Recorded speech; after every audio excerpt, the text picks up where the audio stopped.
नमस्कार, आप देख रहे हैं जन टीवी। मैं प्रीति शर्मा आपके साथ। खबरों को विस्तार से भी जानेंगे, लेकिन शुरुआत करते हैं हेडलाइन के साथ।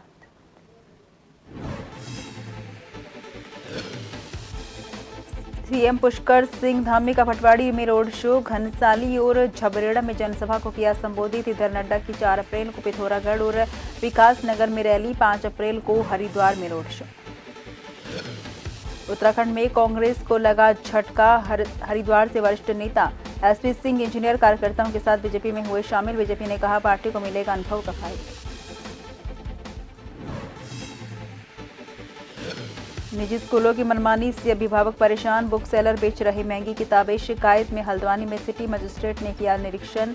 निजी स्कूलों और शिक्षा विभाग के अधिकारियों की बुलाई मीटिंग। खटीमा में वन विभाग की कार्रवाई, बेशकीमती सागौन के 11 लट्ठों से भरी ट्रॉली बरामद। वन विभाग को भेजे जा रहे लाटों में से की गई थी चोरी। लोहाघाट के मानेसर में घने जंगलों में मिला नरकंकाल, बताया जा रहा 5 से 6 महीने पुराना। पुलिस जांच में जुटी।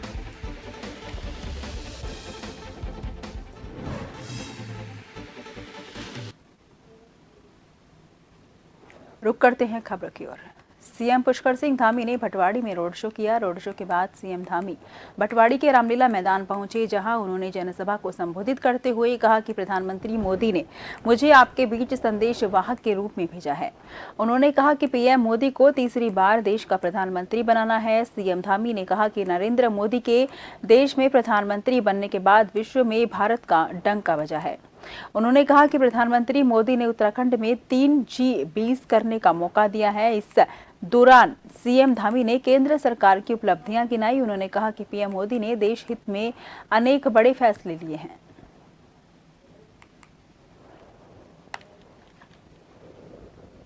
आज लोगों में बहुत उत्साह है, बहुत लोगों में जोश है और सारे लोगों को ये लगता है कि 19 अप्रैल के दिन की प्रतीक्षा कर रहे हैं कि 19 अप्रैल जल्दी से जल्दी आए और हम लोग मोदी जी को भारी बहुमत से इस क्षेत्र से जिताकर एक रिकॉर्ड कायम करें। और इसी बात मैं उन बहनों का धन्यवाद करता हूँ जिन्होंने मुझे मेहंदी करने से प्रेरित किया और बड़ा उन्होंने अधिकार तो मुझे लगा कि अब तेजी से आगे बढ़ रही है, उनका आत्मनिर्भर बन रही है, हर क्षेत्र में आगे बढ़ रही है और हमारे प्रधानमंत्री का जो स्वप्न और संकल्प है लखपति दीदी बने, देश के अंदर 3 करोड़ लखपति दीदी बनाने का जो उन्होंने ध्यान लिया है। लोकसभा चुनाव में प्रचार अभियान के बीच मुख्यमंत्री पुष्कर सिंह धामी झबरेड़ा पहुंचे। यहां उन्होंने Chaudhary Bharat Singh DAV inter college में एक चुनावी जनसभा को संबोधित किया। धामी ने बीजेपी सरकार की उपलब्धियां गिनाते हुए लोकसभा प्रत्याशी त्रिवेंद्र सिंह रावत के समर्थन में वोट मांगे।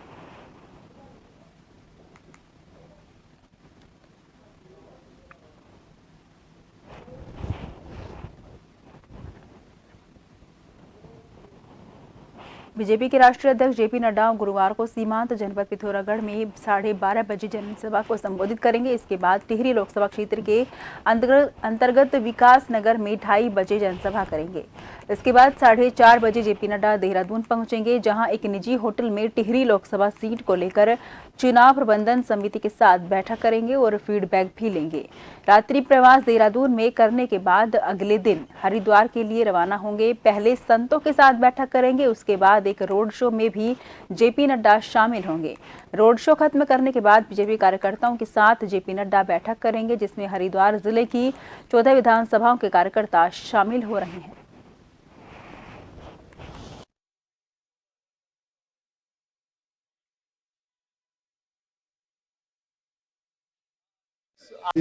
कल और परसों में 2 दिन राष्ट्रीय अध्यक्ष जगत प्रकाश नड्डा जी का मूवमेंट है। तो सबसे पहले पिथौरागढ़ में 12:30 बजे आगे जनसभा को संबोधित करने जा रहे हैं। उसके बाद लगभग 2:30 बजे विकास नगर में जनसभा को संबोधित कर रहे हैं। 4:30 बजे टिहरी लोकसभा की जो कोर कमेटी है, जो चुनाव चला रहे, चुनाव प्रबंधन देख रही है, उसके साथ उनको बैठना है। और उसके बाद 5 तारीख को एक हरिद्वार में संतों के साथ उनकी मीटिंग है 11 बजे के लगभग। और उसके बाद 12 बजे से रोड शो है और 1:30 बजे वो वहाँ पर हमारे बूथ अध्यक्षों के साथ, बूथ के सचिव BLA 2 के साथ और बाकी उससे ऊपर के जो कार्यकर्ता हैं, सबके केंद्रीय प्रमुख हैं, लगभग 14,000 ऐसे कार्यकर्ताओं के साथ बैठने जा रहे हैं और हरिद्वार लोकसभा की जो तैयारियां हैं उसको परखने जा रहे हैं और कहीं ना कहीं उनका प्रेरित भी करेंगे ताकि हम ये चुनाव और अच्छे।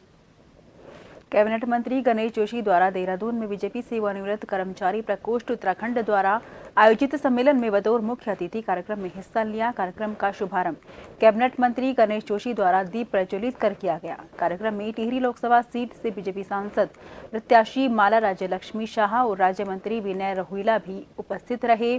कार्यक्रम को संबोधित करते हुए कैबिनेट मंत्री गणेश जोशी ने कहा कि जब से पीएम मोदी ने देश की कमान संभाली, देश में कई अभूतपूर्व विकास कार्य हुए हैं।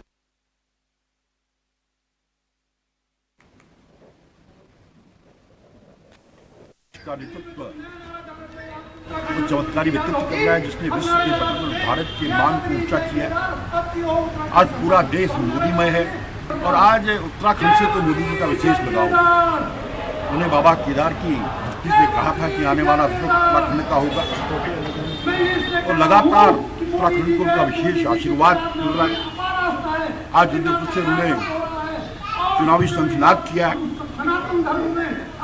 और जहाँ भी हम सभाओं में जा रहे हैं वो जो दृश्य दिखाई दे रहा है, भारतीय जनता पार्टी पांचों की पांचों सीटें दुगने अंतर से जीतने वाली है। उत्तराखंड में जहां लोकसभा चुनाव का बिगुल बज चुका है और सभी राजनीतिक दल अपने अपने तरीके से चुनाव प्रचार में जुट चुके हैं, तो वहीं हरिद्वार में 5 अप्रैल को बीजेपी के संगठन पदाधिकारियों और कार्यकर्ताओं के साथ बैठक करने बीजेपी के राष्ट्रीय अध्यक्ष जेपी नड्डा पहुंच रहे हैं। 5 अप्रैल के कार्यक्रम को सफल बनाने के लिए बीजेपी प्रत्याशी त्रिवेंद्र सिंह रावत के डोईवाला चुनावी कार्यालय में बड़ी बैठक की गई। विधायक डोईवाला ब्रजभूषण गैरोला के साथ तमाम पदाधिकारियों ने बैठक में शिरकत कर हरिद्वार कार्यक्रम के लिए रणनीति बनाते हुए कार्यक्रम को सफल बनाने का संकल्प लिया।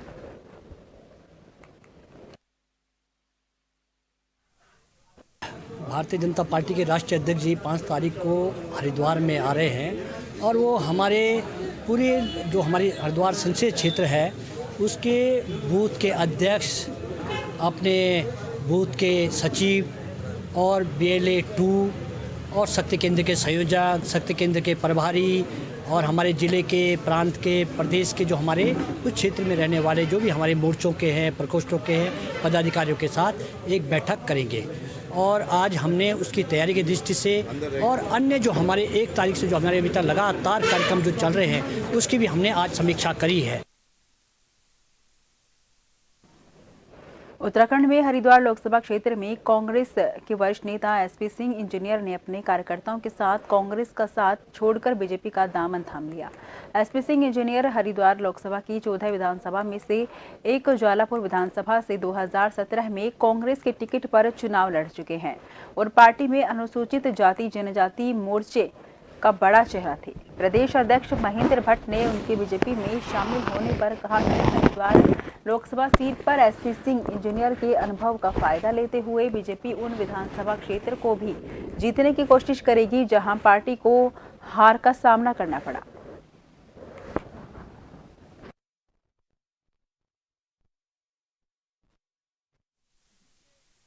कुनवा बढ़ रहा है, अच्छे लोग जुड़ रहे हैं और जैसे मैंने पहले दिन ही कहा था कि हमारी ये संस्था का क्रम मतदान के 1 दिन पूर्व तक चलेगा।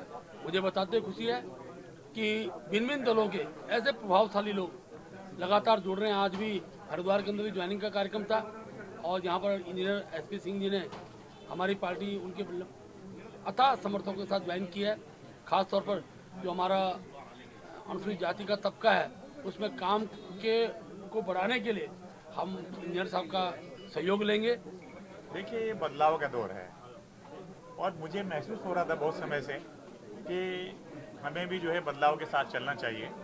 जो आज देश के अंदर विकास हुआ है, जो हमारी अंतर्राष्ट्रीय स्तर पर जो छवि बनी है देश की, जिस प्रकार से आज हमारी इकोनॉमी 5th लेवल पे पहुंच गई है वर्ल्ड में इकोनॉमी में, and we are likely to be 3rd economy by end of 27। तो मुझे लगता है कि हमें भी उसका हिस्सा बनना चाहिए, क्योंकि मैं कांग्रेस में एक बहुत लंबे समय तक रहा हूँ। कांग्रेस में मैंने पार्लियामेंट से लेकर विधानसभा के चुनाव भी लड़े। 2017 में मैंने असेंबली का चुनाव लड़ा था। देहरादून के दून प्रेस क्लब में प्रदेश कांग्रेस अध्यक्ष करण माहरा की अध्यक्षता में पत्रकार वार्ता का आयोजन किया गया। पत्रकारों से बातचीत में प्रदेश कांग्रेस अध्यक्ष करण माहरा ने कहा कि आज की प्रेस वार्ता के बाद साफ हो गया है कि उत्तराखंड में इंडिया अलायंस चट्टान की तरह मजबूत है और जनता का इस संगठन को भरपूर समर्थन मिल रहा है।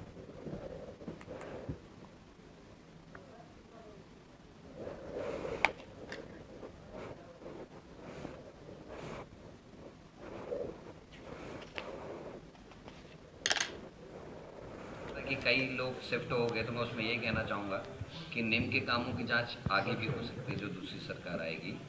और मैंने जो लगातार कह रहा हूँ उस चीज़ को आप लोग शायद ध्यान नहीं दे रहे या जानबूझ के पूछ रहे हैं कि जो बड़े नेता जा रहे हैं, मैंने बताया कि जिसके ऊपर जांच है या जो किसी कार्रवाई में फंसने की जिसकी नौबत है, जिसके कारोबार में कहीं दिक्कत आने की नौबत है, जिसके क्रैशर्स में छापे पड़ के उसके ऊपर टैक्सेस लगाए गए हैं, लोग जा रहे हैं। नीचे का कार्यकर्ता किसी भी पार्टी का नहीं जा रहा, केवल वो लोग जा रहे हैं जो कारोबारी लोग हैं।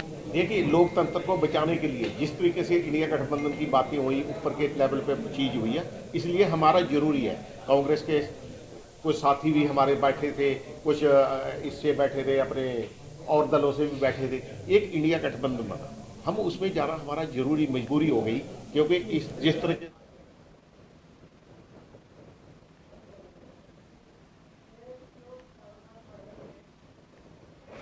19 अप्रैल को प्रदेश में होने जा रहे लोकसभा चुनाव को लेकर चंपावत जिले में कांग्रेस ने तैयारियां तेज कर दी हैं। बुधवार को चंपावत कांग्रेस जिला अध्यक्ष पूरन सिंह कठायत ने लोहाघाट के कांग्रेस कार्यालय में कांग्रेस पदाधिकारियों की बैठक ली। उन्होंने समस्त कांग्रेस पदाधिकारियों को लोकसभा चुनाव को लेकर दिशा निर्देश दिए।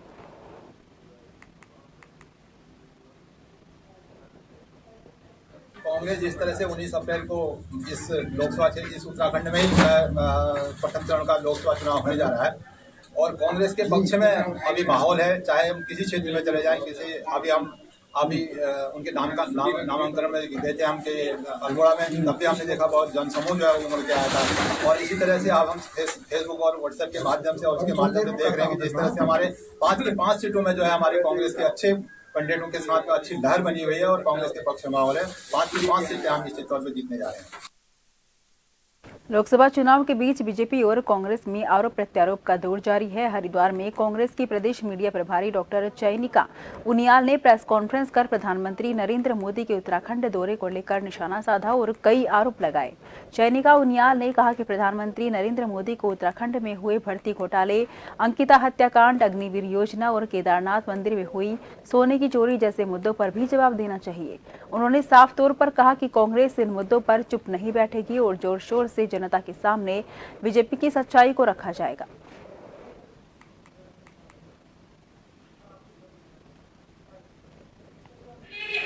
सवाल है मोदी जी से कि मोदी जी ये बताइए कि उत्तराखंड में जो भर्ती घोटाले हुए उनके पीछे कौन है, इसका आप आज जनता को जवाब दे करके जाएं। जो अधीनस्थ सेवा के अंदर अध्यक्ष थे, उन्होंने इस्तीफा देते हुए जिस सफ़ेद पोश नेता के इन्वॉल्वमेंट की बात की थी, वो सफ़ेद पोश नेता कौन है उसकी भी जानकारी देते हुए जाएं। हमारे मोदी जी से ये भी इच्छा रहेगी कि क्या वो अंकिता भंडारी के माँ बाप से मिलने वाले हैं, क्या उनको बताने वाले हैं वो जनता को कि ये अंकिता भंडारी के केस में जो वीआईपी थे वो वीआईपी कौन थे और उनकी गिरफ्तारी कब होने वाली है। और सबसे बड़ी बात, मोदी जी को खुद के लिए तो 15-20 साल चाहिए, लेकिन इस प्रदेश के जो युवा हैं जो सेना में 20 साल की नौकरी देना चाहते हैं, सेवाएं देना चाहते हैं, उनकी सेवाओं को घटा करके आप अग्निवीर के नाम पे 4 साल का कॉन्ट्रेक्चुअल कर देते हैं। तो मोदी जी उन नौजवानों को भी बता करके जाएं कि इस 4 साल के कॉन्ट्रेक्चुअल योजना के पीछे उनकी आखिर में मंशा क्या है, वो ऐसा क्यों कर रहे हैं। और मोदी जी ये भी बता करके जाएं कि जो केदारनाथ में जो सोना चोरी होने का आरोप लगा है, उस आरोप की जांच का क्या हुआ। खबरों का सिलसिला जारी रहेगा। फिलहाल लेते हैं छोटा सा ब्रेक।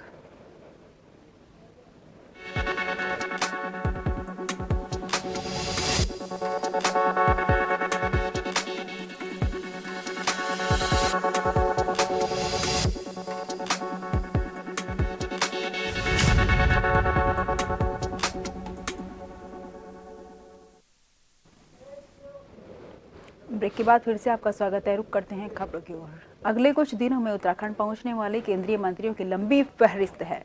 जिसको लेकर दून पुलिस भी अलर्ट मोड पर नजर आ रही है। एसपी सिटी प्रमोद कुमार ने बताया कि वीआईपी मोमेंट में सुरक्षा व्यवस्था के दृष्टिगत अधिक संख्या में पुलिस बल की तैनाती की जाएगी। ट्रैफिक व्यवस्था भी सुचारू रूप से चले, इसके लिए भी रोड मैप तैयार किया जा रहा है।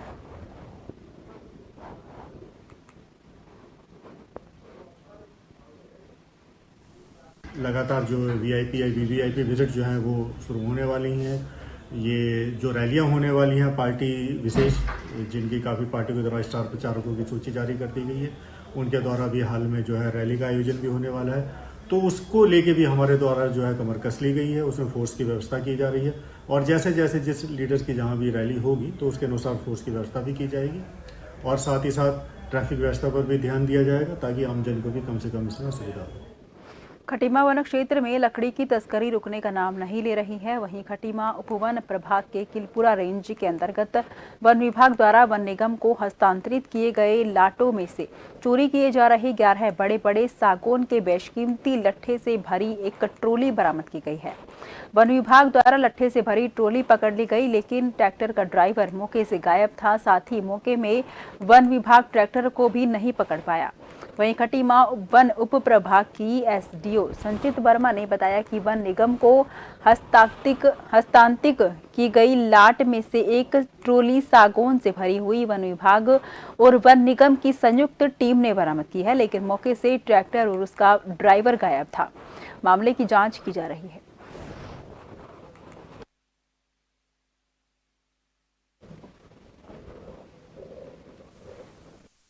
कोई जानकारी मिली थी कि वन निगम को हस्तांतरित लॉट में हमारी एक ट्रॉली पकड़ी गई है जिसमें सागौन के लॉट भरे हुए थे। तो उसके बाद हमारे वन विभाग की टीम और वन निगम की टीम के द्वारा संयुक्त रूप से ट्रॉली को पकड़ लिया गया है। ट्रॉली को भी खड़ा किया गया है किलपुरा वन क्षेत्र परिसर पे और अभी वर्तमान में आगे की जाँच जारी है, क्योंकि ड्राइवर वगैरह उससे भागकर चले गए थे। तो अभी खोज कर रहे हैं कि कौन उसके पीछे है और इसमें किसका हाथ हो सकता है।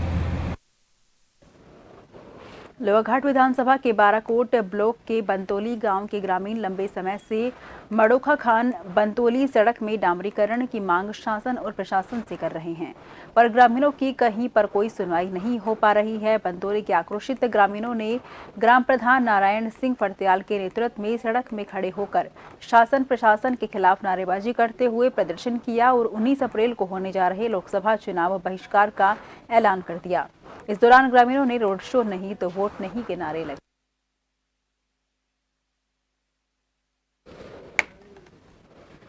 ये हमारी ग्राम सभा बंतोली के अंदर जो रोड कटिंग का काम हुआ था वो कम से कम आज से 8-9-10 साल पहले हुआ था। उसके बाद लगातार ग्रामीणों के द्वारा शासन प्रशासन के पास बार जाने के बाद भी इस रोड पर कोई कार्रवाई नहीं है। पिछले 3 सालों से मैं भी लगातार एसडीएम तहसील प्रशासन और पीडब्ल्यूडी विभाग और डीएम साहब और अन्य विभागीय मंत्री पीडब्ल्यूडी मंत्री के सब तक बार गुहार लगा दी है। इससे आज ग्रामीण बहुत परेशान होकर के मजबूर होकर के अपने रोड पर धरना प्रदर्शन करने के लिए आए हैं। इस बार ग्रामीणों का स्पष्ट रूप से कहना यह है कि हम जब तक हमारे यहाँ रोड में डामरीकरण का काम नहीं होगा तब तक हम इस चुनाव का बहिष्कार, इस समय लोकसभा चुनाव का बहिष्कार करेंगे। हल्द्वानी में नए शिक्षण सत्र की शुरुआत होते ही प्राइवेट बुक सेलर्स और स्कूलों की मनमानी के कारनामे सामने आने लगे हैं। लगातार प्राइवेट बुक सेलर द्वारा मनमानी कीमतों पर किताबों को महंगे दामों पर बेचने की शिकायत आम हो चुकी है। इस पूरे मामले पर सिटी मजिस्ट्रेट एपी वाजपेयी ने बताया कि लगातार मिल रही शिकायतों के चलते शिक्षा विभाग और प्रशासन की एक संयुक्त टीम ने सभी बुक सेलर्स के यहां निरीक्षण किया है। इसके अलावा एक महत्वपूर्ण बैठक बुलाई गई है।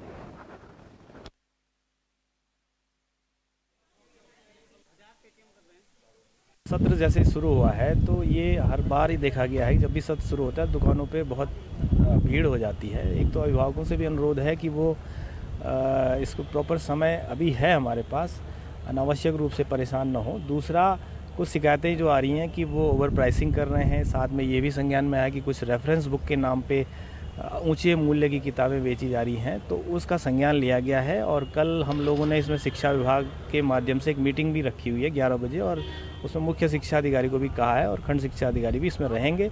सभी स्कूलों को उसमें बुलाया गया है। लोहाघाट थाना क्षेत्र के मानेश्वर में राष्ट्रीय राजमार्ग से 3 किलोमीटर दूर ग्राम पंचायत मझेड़ा के खेतीगाड़ में घने जंगलों के बीच एक अज्ञात नर कंकाल मिला है, जो कि 5 से 6 महीने पुराना बताया जा रहा है। ग्राम प्रधान की सूचना पर लोहाघाट थाने के SHO Ashok Kumar police team के साथ मौके पर पहुंचे और नर कंकाल को कब्जे में लिया। द्वारा सूचित किया गया था कि एक नर कंकाल बिल्कुल पुराना गधेरे के पास पड़ा हुआ है, यहाँ पे जाता नहीं है। तो उसकी सूचना पर हम वहाँ पर पहुंचे थे। तो वहाँ पर मौके पर देखा तो वहाँ पर केवल गली सड़ी हड्डियाँ और जानवर के खाई हुई हड्डियाँ बची हुई थी। इसके अलावा कुछ नहीं था, कुछ कपड़े पड़े थे बिल्कुल गले हुए जो फट चुके थे, उन्हें लेकर आए। उसका पंचायतनामा मौके को भरकर उसके शिनाख्त करवाने के कपड़ों के माध्यम से हमने मीडिया में प्रचार प्रसारण कर दिया है, और ताकि जो समय से उसके बारे में जानकारी मिल सके। घास लेने के लिए गाड़ी लेके गया था तो मैंने देखा कि एक कंकाल पड़ा हुआ है। तो हमारी बुआ गई थी घास लेने, तो उनने बोला ये किसी जानवर का है। लेकिन मैं जब गया मैंने देखा स्वयं, तो एक टैंकी बनी हुई है, टैंकी के पास इसके जो है जूते पड़े हुए थे कपड़े के, और एक पैंट था। उससे आगे थोड़ा जाके इसका कंकाल पड़ा हुआ था, जो बॉडी पड़ी हुई थी वो देखी। तो मेरे द्वारा मैंने देखा उसमें नीचे साइड कपड़े पड़े हुए थे उसमें, और उसका सर अलग था, जो उसका सर का हिस्सा 1 मीटर नीचे गिरा हुआ था। तो मैंने देखा ये आदमी का है। तुरंत मैंने जैसे ही देखा, पूरा अच्छी तरह मैंने देखा उसको कि वो वास्तव में इंसान लग रहा था, इंसान की तरह था। रामनगर शहर में अपराधियों को पुलिस का खौफ अब नहीं रहा है। दिन दहाड़े 1 दर्जन से ज्यादा युवकों ने एक युवक पर चाकू से हमला कर उसे गंभीर रूप से घायल कर दिया। घायल युवक को उपचार के लिए रामनगर के सरकारी अस्पताल में भर्ती कराया, तो वहीं पीड़ित युवक द्वारा पुलिस को तहरीर सौंप कार्रवाई करने की मांग की गई।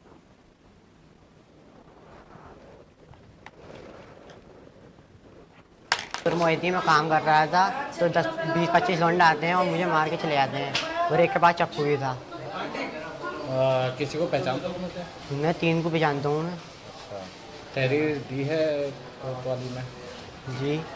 कोतवाली में सूचना दी है? जी। देंगे, आप देंगे। तो उन्होंने बाहर का ऐसे करा तुम्हारे ऊपर? सर एक चाकू था और वो सर स्टीलो से मारा है सर। कौन लोग थे, पहचानते हो कितने लोग? सर 3 को पहचानता हूँ, 20-25 लौंडे थे। क्या नाम था जिनको? सर एक का नाम लक्की कश्यप है, एक का नाम है रोमियो है, और एक का नाम है अंशुमन। लगनपुर में आज एक युवक के साथ मारपिटाई की गई है और उसके साथ में चाकू से हमले करने की सूचना है, और तहरीर प्राप्त हुई है। तहरीर के आधार पर हमारे द्वारा कार्रवाई की जाएगी। गर्मी का सीजन शुरू होते ही जंगलों में आग लगने की घटनाओं का सिलसिला भी शुरू हो गया है। क्षेत्रफल की दृष्टि से बेहद संवेदनशील तराई पूर्वी वन प्रभाग में वन विभाग ने फायर सीजन शुरू होते ही अपनी तैयारियां शुरू कर दी हैं। DFO हिमांशु बागरी ने बताया कि फायर सीजन अलर्ट के चलते कर्मचारियों की संख्या बढ़ाई गई है। इसके अलावा कंट्रोल वार्निंग का कार्य किया जा रहा है। जी, अभी जो अलर्ट्स जारी हुए हैं IMD द्वारा, उसमें कहा जा रहा है कि इस बार अत्यधिक गर्मी पड़ने वाली है, जिसके दृष्टिगत हमारा ये सीज़न फायर के दृष्टिगत काफ़ी संवेदनशील रहने वाला है। तो उसके क्रम में अभी हमने कुछ वॉचर रखे हुए थे, बट 1 अप्रैल से वॉचरों की संख्या हमारे प्रत्येक क्रूज स्टेशन में बढ़ाए जा रहे हैं, और इससे पूर्व हमारे जो भी कंट्रोल बर्निंग होती है, फायर लाइन कटान, ये सब कार्य पूर्ण कर लिए गए हैं। तो और अब इनको हमारे स्टाफ से रेगुलर ड्रिल कराई जा रही है, जिससे कि यदि कोई आग लगती है तो समय पर नियंत्रण किया जा सके और वो भव्य रूप ना ले। जी, विगत अभी 2 दिन पूर्व पीलीभीत टाइगर रिजर्व और तराई पूर्वी वन प्रभाग के बॉर्डर एरिया में एक आग लगी थी, तो उसमें दोनों ही जगह की टीमों ने उसको काबू पा लिया था, और अभी वो आग नियंत्रण में है। कंट्रोल रूम में अलर्ट है? हमारा कंट्रोल रूम है। कंट्रोल रूम में हमारे सैटेलाइट के माध्यम से अलर्ट आते रहते हैं। इसके अतिरिक्त हमारे हर रेंज में भी वायरलेस ऑपरेटर बैठे रहते हैं। चारधाम यात्रा शुरू होने में अभी लगभग 1 महीने का समय बाकी है। शासन प्रशासन तैयारी शुरू कर दी है।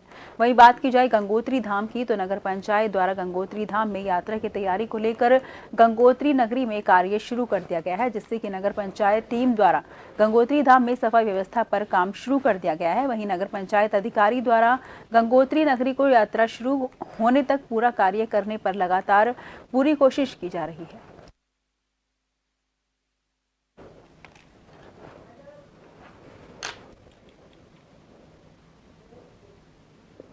फिलहाल के लिए दीजिए इजाजत। देश भर की खबरों के लिए आप देखते रहिए जन टीवी।